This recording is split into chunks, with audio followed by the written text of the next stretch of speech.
विकी हर समय अपनी बहन नीतू के साथ मजाक उड़ाया करता था और हर समय उसे परेशान करता था। दोनों भाई बहनों में कभी भी नहीं बनती थी।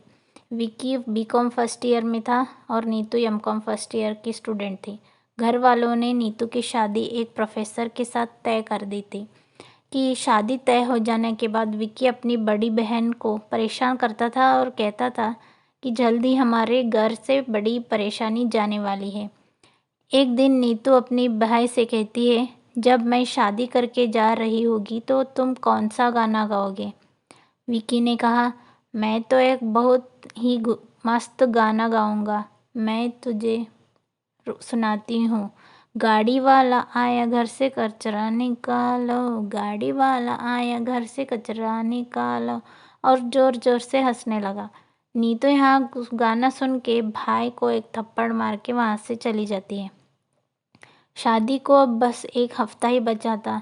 विक्की का मन भी अब भारी होने लगा था और अकेले अकेले रहता था। नीतू के साथ झगड़ा या उसे परेशान करना भी बंद किया था।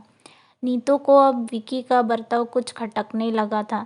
उसे लगा, बात बात में लड़ने वाला मेरा छोटा भाई आजकल इतना शांत क्यों रहता है? इस समय मेरी हर बात चुपचाप सुन लेता है। जो काम करने के लिए कहती हूँ उसे भी बिना ड्रामे किए पूरा कर देता है।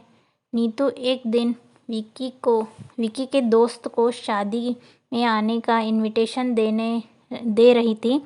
उस समय विक्की का एक दोस्त राज ने नीतू को बताया कि दीदी तुम्हारी शादी होने वाली है और अब तुम घर छोड़कर अपने ससुराल जाने वाली है, इसीलिए इस विक्की बहुत दुखी रहता है।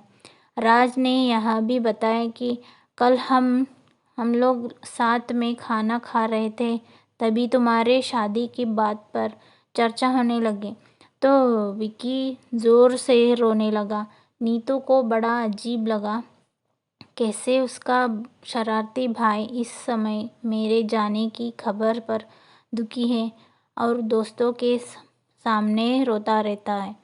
उसे अब याद आने लगा कि कैसे आजकल विक्की उसके साथ लड़ता झगड़ता नहीं है और उसके दिए हुए सभी काम को चुपचाप कर देता है। नीतू तुरंत विक्की के कमरे में गई और विक्की को छेड़ते हुए बोली कि मेरी शादी में तू कौन सा गाना गाएगा?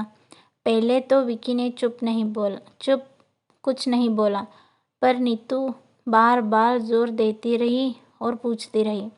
तब विक्की ने भारी मन से बोला, मैंने तो पहले ही बता दिया था कि मैं कौन सा गाना गाऊंगा, कि गाड़ी वाला आया घर से कचरा निकालो, और बोलते ही रो पड़ा। नीतू उसके बहते हुए आंसुओं को पोंछने लगी और खुद भी रोने लगी। अगर आपको ये कहानी अच्छा लगा तो please like, share and subscribe कीजिएगा। मिलते हैं अगले वीडियो में।